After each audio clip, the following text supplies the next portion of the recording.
সরকারের, কৃষিমন্ত্রীর দায়িত্ব, কিন্তু ওরা ব্যর্থ। তা আমরা যদি আগামী দিনে জনগণ যদি কৃষিমন্ত্রী তৈরি করে, জনগণের মতো কৃষকরা যদি দায়িত্ব নিয়ে কৃষিমন্ত্রী তৈরি করে, তাহলে কি হবে?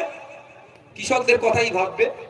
আপনারা দায়িত্ব নিয়ে কৃষিমন্ত্রী একটা যাকে বসিয়েছেন, সে আপনার কথা ভাবছে না। সঠিক লক্ষ্যে বসাবার জন্য আপনাদেরকে অনুরোধ করব।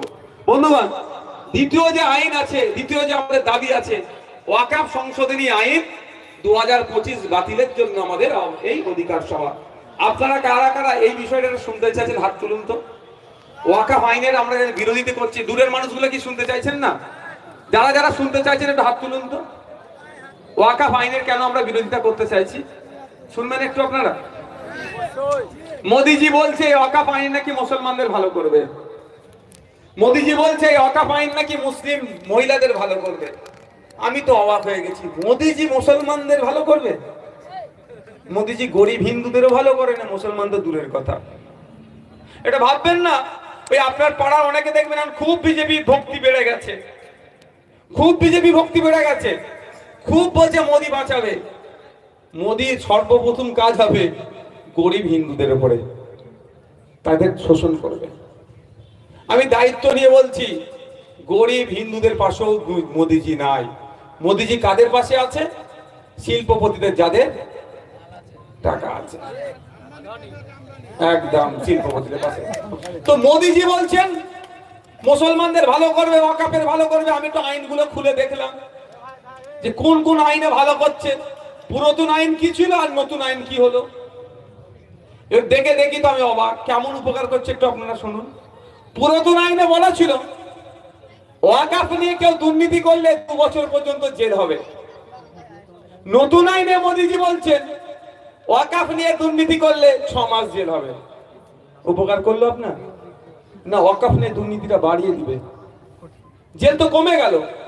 মোদিজি যদি বলতেন পুরাতন আইনে প্রিন্সিপাল অ্যাক্ট অফ 1995-এ 2 বছর জেলের কথা বলা আছে, আমি নতুন আইন 2025-এ বলছি ওটা 12 বছর জেল হবে, তাহলে এই মঞ্চ থেকে নওশাদ সিদ্দিকী মোদিজিকে একটা স্যালুট জানাতো।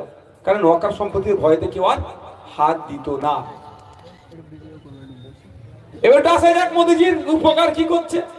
এমন উপকার আপনাদের করেছে, ভবিষ্যতে আর ওয়াকফ করতে পারবেন না আপনারা।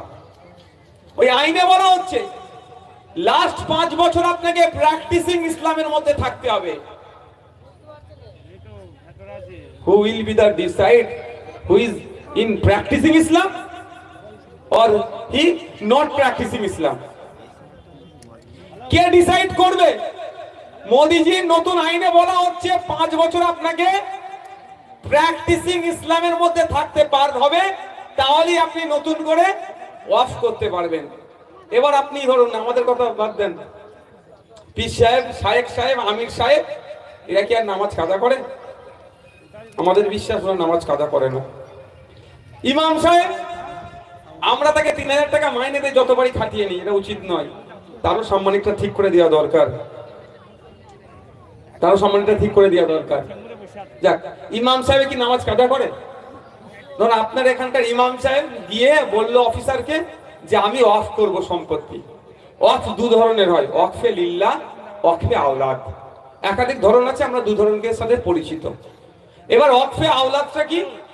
আমি এই বাজারে একটা দোকান কিনেছি বা 1 শতক জায়গা কিনেছি, ভ্যালুয়েবল প্রপার্টি, মার্কেট। আমার অবর্তমানে আমার ছেলে বিক্রি করে দিতে পারে। আমার ছেলেটা বিক্রি করে, আমার পোতা তার ছেলে তার ছেলে তার ছেলে যাতে ফায়দা পায়, সেই জন্য কি হয়েছে, আমি ওয়াকফে আওলাদ করেছি। ওয়াকফ বোর্ড এটা ম্যানেজমেন্ট করবে। আর ওয়ান্স ওয়াকফ অলওয়েজ ওয়াকফ। একবার যেটা ওয়াকফ হয়ে যাবে সেটা আর বিক্রি করতে পারবে না, তার ওটা ট্রান্সফার করতে পারবে না। তার ফলে কি, ওই 1 শতক জায়গাতে আমার ছেলে তার ছেলে তার ছেলে তার ছেলে কি করলো, উপকার পেলো। আর নাহলে যদি আমি একবার বিক্রি করে দিই, আমার পুতা এসে বলবে দেখো ওটা আমার দাদুর জায়গা ছিল গো, আমি বিক্রি করে, আমার ছেলে বিক্রি করে খেয়ে নিয়েছে। সেই জন্য অনেকে অফ করে। এই অফ করার জন্য আপনার নির্দিষ্ট ফর্মে গিয়ে কাগজপত্র জমা করে করতে হয়। তো মোদিজি যে নতুন আইনে বলছে সেখানে বলছে আপনাকে লাস্ট 5 বছর প্র্যাকটিসিং ইসলামের মধ্যে থাকতে হবে। এবার আমার ইমাম সাহেব গিয়ে বললো অফিসারকে যে আমি আমার ছেলের জন্য, আল্লাহর রাস্তাও দিতে পারে বা ছেলের জন্য দিতে পারে, যে আমি এই সম্পত্তিটা অফ করব। অফিসার মুখের দিকে তাকিয়ে বলল, হ্যাঁ তুমি তো ঠিক করে নামাজই পড়ো না, কি দান করবে? প্র্যাকটিসিং ইসলামের মধ্যে আসছে না, কারণ ডেফিনেশন দেয়নি, প্র্যাকটিসিং ইসলামের সংজ্ঞা দেয়নি যে এত বড় জুব্বা পড়তে হবে, এত বড় দাড়ি রাখতে হবে, গোপের মোচ এত বড় হবে, হাতে বড় 1000 দানার তসবিহ নিয়ে ঘুরতে হবে, কিছু বলে দেয়নি। কিন্তু বলছে আপনাকে 5 বছর প্র্যাকটিসিং ইসলামের মধ্যে থাকতে হবে। কোনগুলো মেইনটেইন করলে প্র্যাকটিসিং ইসলামের মধ্যে থাকবো সেটা বলে দেয়নি। মানে ফাঁদটা কোথায় পেতেছে একটু বুঝতে হবে আপনাদের। ইমাম সাহেব গিয়ে বললেন যে আমি অফ করব। ইমাম সাহেব মুখের দিকে তাকিয়ে বলে, তুমি তো ঠিক করে নামাজই পড়ো না, কি করবে?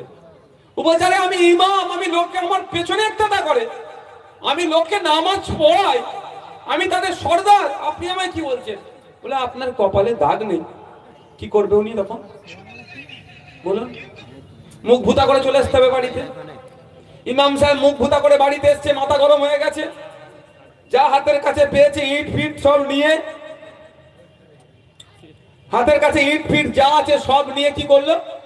কপালে দাগ করেছে। শুনেন ঠান্ডা মাথায়, দাগ করে অফিসে আবার গেছে, এই দেখো আমার কপালে দাগ হয়ে গেছে নামাজ পড়ে পড়ে। এইরকম আছে তো, 5 ওয়াক্ত নামাজ পড়েছে, অনেকের কপালে দাগ আছে, অনেকের কপালে দাগ নাই। তো ইমাম সাহেব কপালে দাগ করে অফিসে গেছে, অফিসারকে বলছে দেখুন আমার কপালে দাগ, আমি 5 ওয়াক্ত নামাজ পড়ি। অফিসার বললে এবারে 29টা রোজা হয়েছে, তুমি 5টাতে রোজা ছেড়ে দিয়েছো, তুমি তাহলে মুকাম্মাল মুসলমান হতে পারোনি। কি বলছি বুঝতে পেরেছেন? যাও বাড়ি যাও, 5 বছর ধরে 5 বছর 1 মাস রোজা রেখে আসবে, তারপরে তোমার নামে আমি অফ করব, ওয়াকাফে তোমার জমিটাকে ইনক্লুড করব। এবার বলেন পৃথিবীতে কোন মেশিন আছে নওশাদ সিদ্দিকীর গায়ে লাগিয়ে দেখবে এবারে 29টার মধ্যে কটা রোজা রেখেছে, কটা ছেড়ে দিয়েছে? তাহলে কি হলো? ক্যাচাল হলো, ক্যাচাল হবে তো। তাহলে অফ করা নতুন ভাবে রাস্তা বন্ধ হয়ে গেল। এবার এটাও কেন আমরা বিরোধিতা করছি? শুধু কি মুসলমানদের উপরে আঘাত দিচ্ছে বলে বিরোধী করছি? সংবিধানের কি এটা আঘাত দিচ্ছে না? হাতে সবার মোবাইল আছে, গুগল আছে, যান আর্টিকেল 15 বার করুন, সংবিধানের 15 নম্বর অনুচ্ছেদটা দেখুন, সরাসরি সেখানে বলা হচ্ছে ধর্মের ভিত্তিতে, জাতের ভিত্তিতে, লিঙ্গের ভিত্তিতে, বর্ণের ভিত্তিতে, জন্মস্থানের ভিত্তিতে কোন ভারতীয়কে আলাদাভাবে ট্রিট করা যাবে না, অর্থাৎ কারোর সাথে বৈষম্য করা যাবে না। এবার আমার বক্তব্য, এই যে আমাদের নদিয়া জেলার বিখ্যাত মন্দির কি মায়াপুর, কোন ট্রাস্টের আন্ডারে চলছে, কোন আইনে চলছে? যে কেউ ইচ্ছা করলে গিয়ে 1 বিঘে জমি কিনে দিতে চাইলে দিতে পারে। তাহলে কি বলা হয়েছে আইনে যে কোন হিন্দু ভাই যদি মন্দিরের জন্য জমি দান করতে চায়, কোন খ্রিস্টান ভাই যদি গির্জার জন্য জমি দান করতে চায়, কোন ভাই যদি গুরুদুয়ারার জন্য জমি দান করতে চায়, তাকে 5 বছর ধরে হিন্দু থাকতে হবে, 5 বছর ধরে খ্রিস্টান থাকতে হবে, 5 বছর ধরে পাঞ্জাবে শিখ হতে হবে? এই আইনে কি বলা আছে? সেখানে বলা নাই। বলা হচ্ছে কোথায়? যদি মাদ্রাসা মসজিদ ঈদগাহর জন্য কেউ দান করতে চায়, নিজের ছেলের নামে অফ করতে গেলে আমাকে 5 বছর ধরে মুসলিম থাকতে হবে, ওবি প্র্যাকটিসিং মুসলিম। এইটাই তো বৈষম্য হচ্ছে না? সংবিধানের 15 নম্বর আর্টিকেল মোদিজিরা ভায়োলেট করছে। যেই বিনয় বাদল দীনেশ, আশফাক উল্লাহ, বিরসা মুন্ডা, আপনার ক্ষুদিরাম থেকে শুরু করে স্বাধীনতা সংগ্রামীরা লড়াই করে তাদের আত্মবলিদানের ফলে যে আমরা সংবিধান পেয়েছি, সেই সংবিধানের আর্টিকেলে এই বিজেপি আঘাত দিচ্ছে। সেই জন্যই তো আমরা এই বিরোধিতা করছি। সংবিধান বলা হচ্ছে ধর্মের ভিত্তিতে আলাদা করে ভাগ করা যাবে না, আর এ কি করছে? মুসলমান হওয়ার জন্য আলাদা করে দিচ্ছে। আপনারা বলুন, ভারতবর্ষের ইতিহাস আছে না? হিন্দু ভাই কবরস্থানের জায়গা দিয়েছে, আছে তো? মুসলমান ভাই শ্মশানের জায়গা দিয়েছে, মন্দিরের জায়গা দিয়েছে, প্রচুর আছে।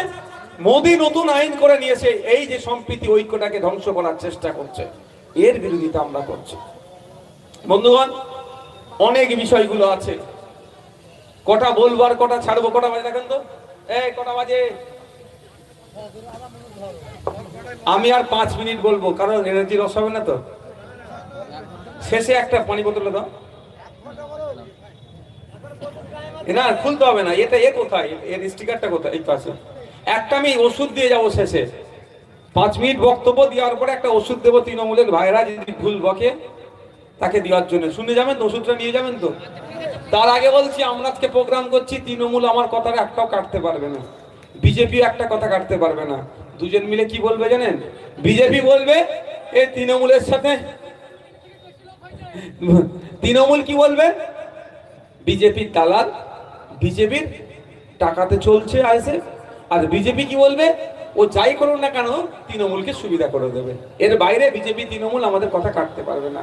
তবে আমি তার আগে একটা কথা বলি, বিজেপির প্রশ্নই আসছে না, আমি পাত্তাই দিই না। যেই দিন তৃণমূল বাংলায় চলে যাবে, বিজেপি বলে কিছু থাকবেই না। যখনই তৃণমূল এসছে, সাথে বিজেপিকে নিয়ে এসছে। বলুন আপনারা, বাপেরা বুকে হাত দিয়ে বলুন, 2011 সালের আগে পশ্চিমবাংলায় বিজেপির কটা এমপি এমএলএ ছিল? এই বলুন আপনারা, ছিল? কটা কাউন্সিলর ছিল? কটা চেয়ারম্যান ছিল? কটা প্রধান ছিল? কটা সমিতির মেম্বার ছিল? কটা জেলা পরিষদের মেম্বার ছিল? খুঁজে পাওয়া যাবে না। আতস কাঁচ দিয়ে দেখতে হতো বিজেপি কি। 2011 সালের পর থেকে রেড়ে করে তৃণমূল বাড়তে থাকলো, পাল্লা দিয়ে বিজেপিও বাড়তে থাকলো। অ্যাকচুয়াল তো তৃণমূল বিজেপির গর্ভে জন্ম হয়েছে। সুতরাং সে যখন এসছে, তার পরিবারের গার্জেনকে সাথে নিয়ে আসবে না? পরিবার গার্জেন এসছে তো, যেদিন তৃণমূল শেষ সেদিন বিজেপিও শেষ হবে। আজকে পর থেকে যদি আপনাদের কেউ বলে নওশাদ সিদ্দিকী বা আইএসএফ বিজেপির টাকায় চলে, তাদের একটা কথাই বলবেন, আমি যেখানে আজকে যেটা বলছি সেটা উত্তর দিয়ে দেবেন। আচ্ছা, আমি টাকা নিয়েছে বলে অভিযোগ অনেক, কেউ প্রমাণ করাতে পেরেছে? আমাকে যখন জেলে রেখেছিল, একটা খবর ছড়িয়েছিল না, হাওয়ালার মাধ্যমে টাকা ফাঁকা অনেক কিছু, প্রমাণ করাতে পেরেছে? পারেনি। তো আমি আজকে চ্যালেঞ্জ দিয়ে যাচ্ছি আপনাদেরকে একটা কথা, জীবনও পারবে না। কিন্তু তারপরে কানের কাছে বকলে তো খারাপ লাগবে তো একটু। তাহলে খারাপের উত্তর কি দেবেন? আজকে এই পলসন্ডা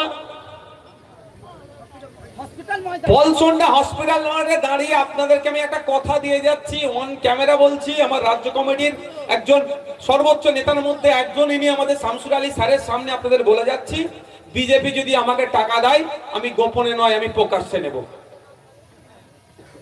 ঠিক আছে? ভয় লাগলো নাকি? আমার ভয় লাগে না। যারা মুসলমানদের পেছনে লাথি মেরে বলছে বাংলাদেশে পাঠিয়ে দেবে, তারা আমাকে টাকা দেবে? যারা আমাকে রোহিঙ্গা বলে দিচ্ছে, তারা আমাকে টাকা দেবে? এটা ভাবতে পারা যায়? আমি নেবো। এবার হচ্ছে, আমার যেই বন্ধু টাকার ব্যবস্থা করে দেবে, তাকে 90% টাকা ফেরত দিয়ে দেবো। মাত্র 10% টাকা নেবো আমি পার্টি চালাতে। অর্থাৎ যে তৃণমূলের বন্ধুরা বলছে নওশাদ সিদ্দিকী আর বিজেপির কাছ থেকে টাকা নেয়, নিশ্চিতভাবে তার জানাশোনা আছে বিজেপি নেতার সাথে। তাকে বলবেন, ভাই তুই ব্যবস্থা কর। 100 টাকার ব্যবস্থা করতে পারলে নওশাদ ভাইজান 90 টাকা তোকেই দিয়ে দেবে তোর সংসার ধর্ম আয়েশ করার জন্য।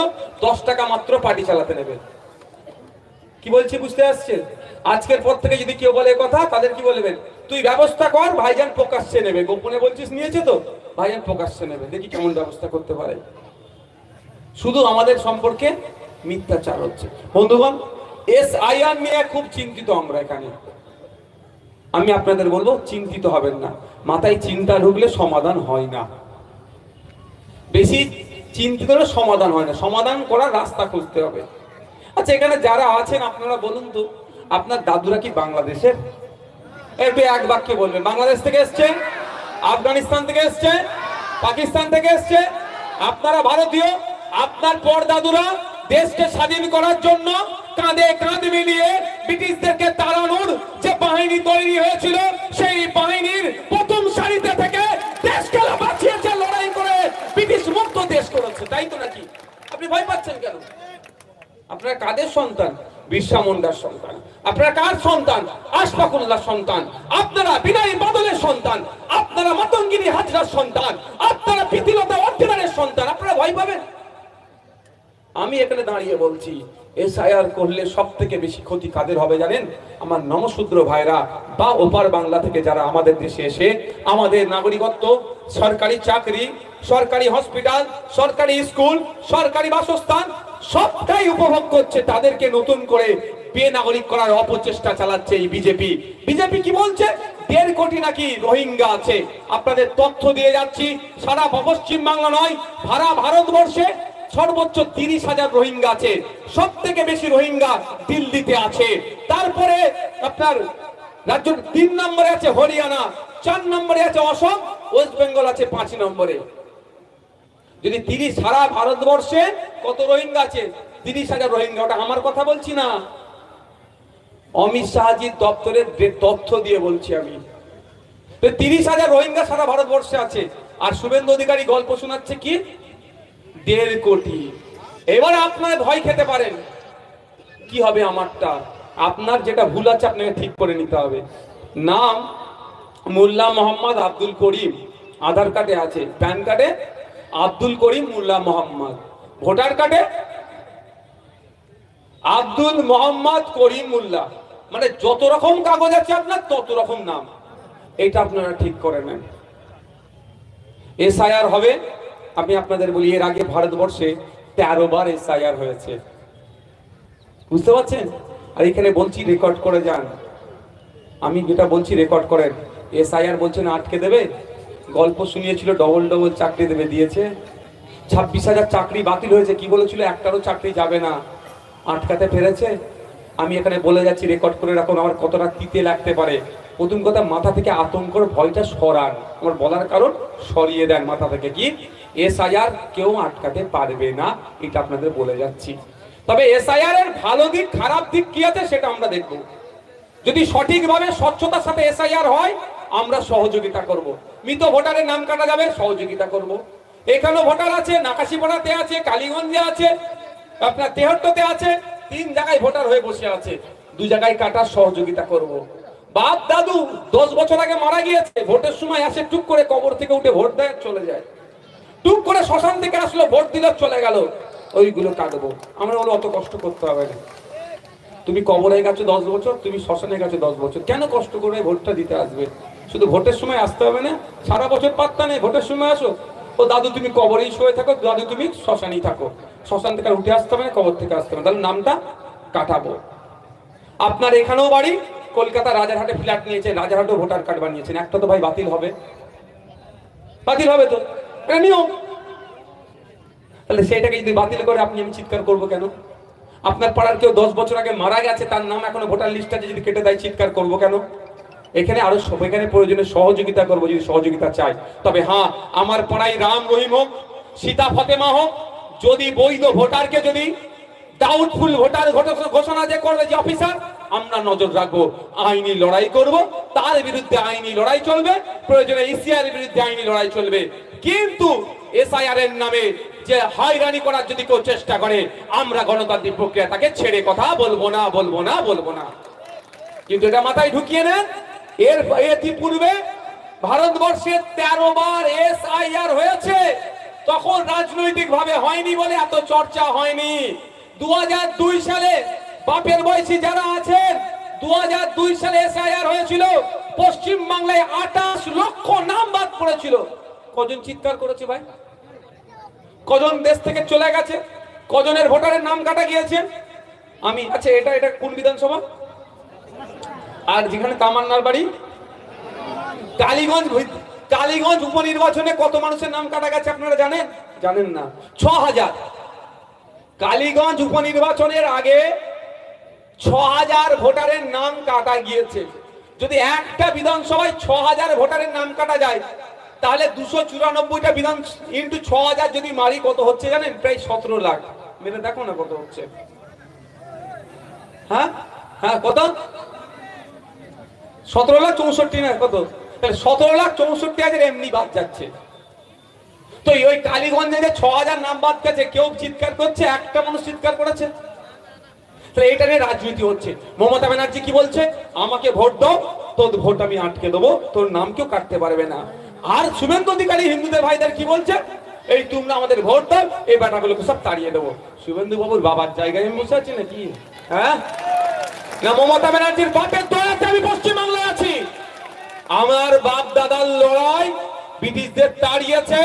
বিনয় বাদল দীনেশ, আশফাক উল্লাহ ফুরফুরার বীর আবু বকর, গান্ধীজি নেতাজি একসাথে আকরাম খাঁ সহ যারা আছেন একসাথে লড়াই করেছে, ব্রিটিশদের তাড়িয়ে স্বাধীন ভারতে আছি।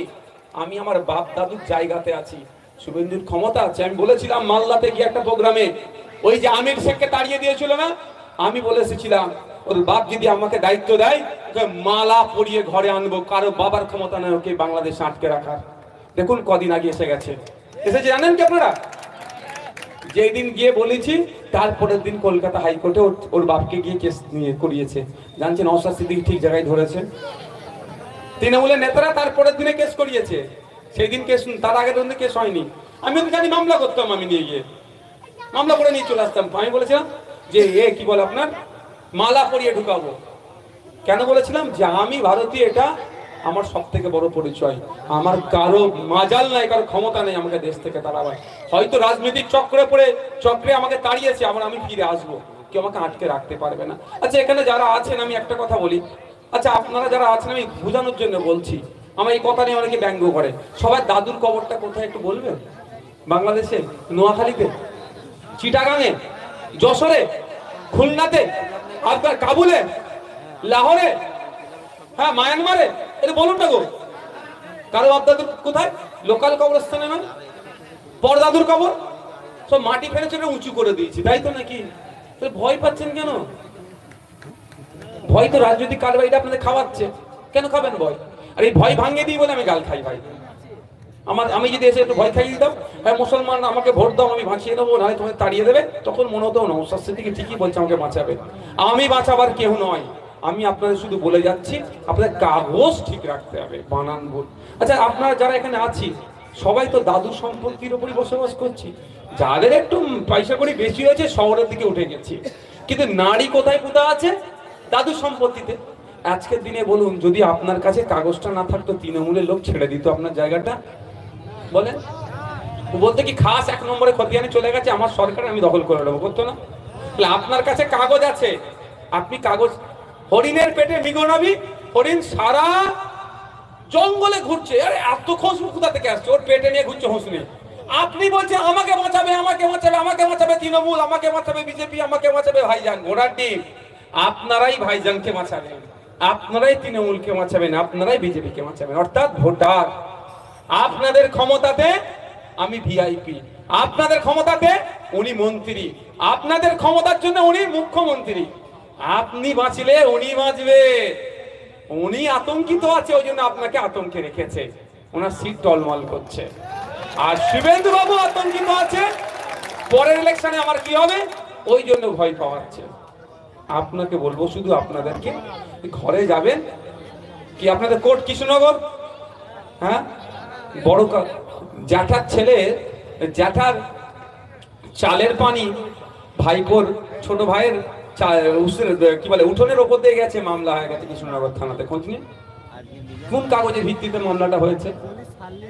দাদুর দলিল পর্চা, ছোট চাচার চালের পানি এখন বড় ভাইয়ের ঘরের ওপর দিয়ে যাচ্ছে বা দিয়ালে পড়ছে, মামলা হয়ে গেছে। হয়নি? মামলাতে তো আমরা উস্তাদ একদম।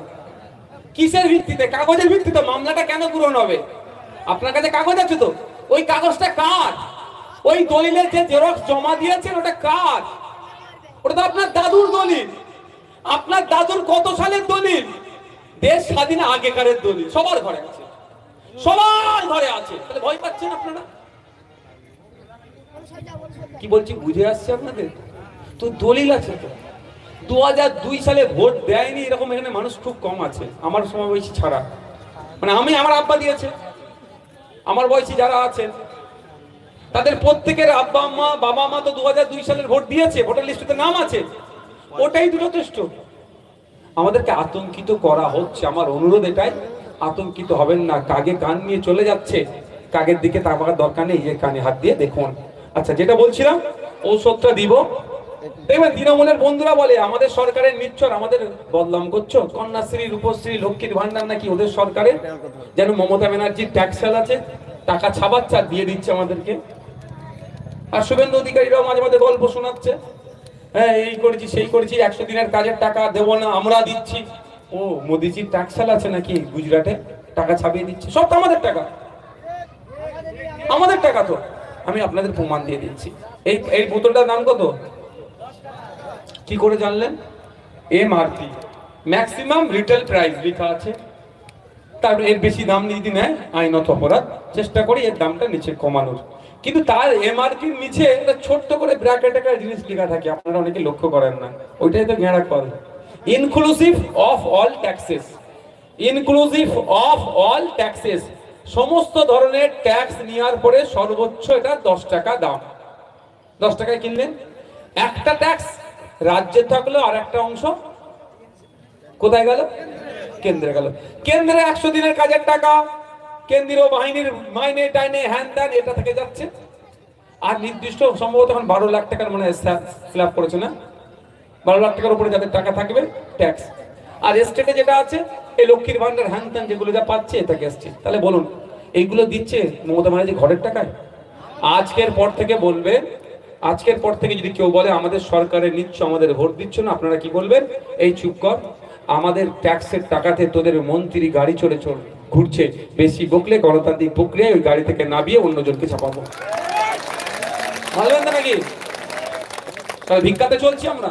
বরঞ্চ আপনার এমএলএ আর আমিও 1,21,000 টাকা পাচ্ছি আপনাদের ট্যাক্সের টাকা থেকে, বুঝতে পারছেন? তাহলে আজ গল্প শোনাবে প্রধান, বলে চুপ কর, তুই 5 না 6,000 টাকা মাইনে পাচ্ছিস, ওটাও আমাদের টাকা থেকে। বলবেও না, প্রধান বলে 5-6,000 টাকা মাইনে, স্কুলের মাস্টারি ছেড়ে দিয়ে 6,000 টাকার মাইনে প্রধান, অত বড় সমাজসেবক, বুঝতে পারছো তো? যদি আমি 1,21,021 পয়সা নিই না, জনগণের সাথে খরচ করি। আমার বলার বক্তব্য এটাই যে আপনাদেরকে একটু সজাগ সতর্ক থাকতে হবে, সজাগ সতর্ক থাকতে হবে। শেষে আমি 3টে বিষয় বলবো, যদি সময় থাকে বলে শেষ করব। প্রথম বিষয় হচ্ছে আপনারা, যেটা আমি এসে তামান্নার বাড়িতে বলেছি, আজকেও বলছি, একবেলা উপোস থাকবেন। আপনি দলিত, আপনি আদিবাসী, আপনি মুসলমান, সব পিছড়ে বর্গের মানুষ, সব থেকে বেশি আতঙ্কিত আমরা হচ্ছি। বারবার আমাদের ভুল বুঝানো হচ্ছে যে এই করবো সেই করবো, এই করবো সেই করবো, এই করবো, তাড়িয়ে দেবো তাড়িয়ে দেবো তাড়িয়ে দেবো। আমাদের শিক্ষা কম, গ্যাজেট বা নোটিফিকেশন আমরা বুঝতে পারছি না, যে যা বলছে বুঝে নিচ্ছি। আমাদের শিক্ষা থাকলে সর্বপ্রথম ওই বইটা পড়তাম। সিএ করে কোথায় মুসলমানদের তাড়াবার কথা আছে দেখি তো, মুসলমানরা কেন আতঙ্কিত হবে? এসআইআর নিয়ে কি কি করতে চাইছে, কোনটা ভুল কোনটা ঠিক, যদি আমাদের শিক্ষা থাকতো আমরা তাড়াতাড়ি আমরা বুঝে যেতাম। এইগুলো আমাদের শিক্ষা থেকে দূরে রেখেছে, আর এর পরিবর্তে কি করেছে? হাতে লাঠি তুলে দিয়েছে। দেখুন না, লাল সাহেবের মেয়ে কি হলো? এমএলএ হয়ে গেল। আর লাল সাহেবের হয়ে যিনি লাঠিয়ালগিরি করছে, তার ছেলে যাতে লাল সাহেবের মেয়ের হয়ে লাঠিয়ালগিরি করে, স্কুলগুলোকে সব বন্ধ করে দিয়েছে সরকারি। তাহলে হচ্ছে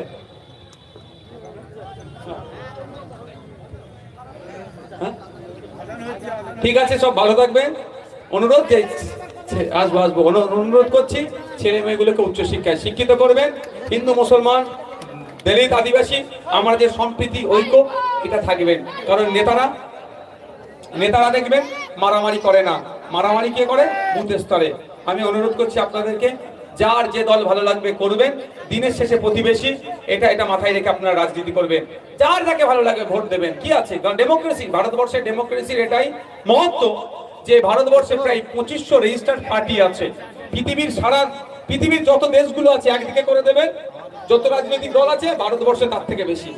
দেশ যখন আমাদেরকে এই এক্সারসাইজ করার সুযোগ দিয়েছে, আমরা কেন করব না? কিন্তু দিনের শেষে আমরা প্রতিবেশী, এটা আমরা মাথায় রেখে চলবো। সকলে ভালো থাকবেন, সুস্থ থাকবেন, ধন্যবাদ।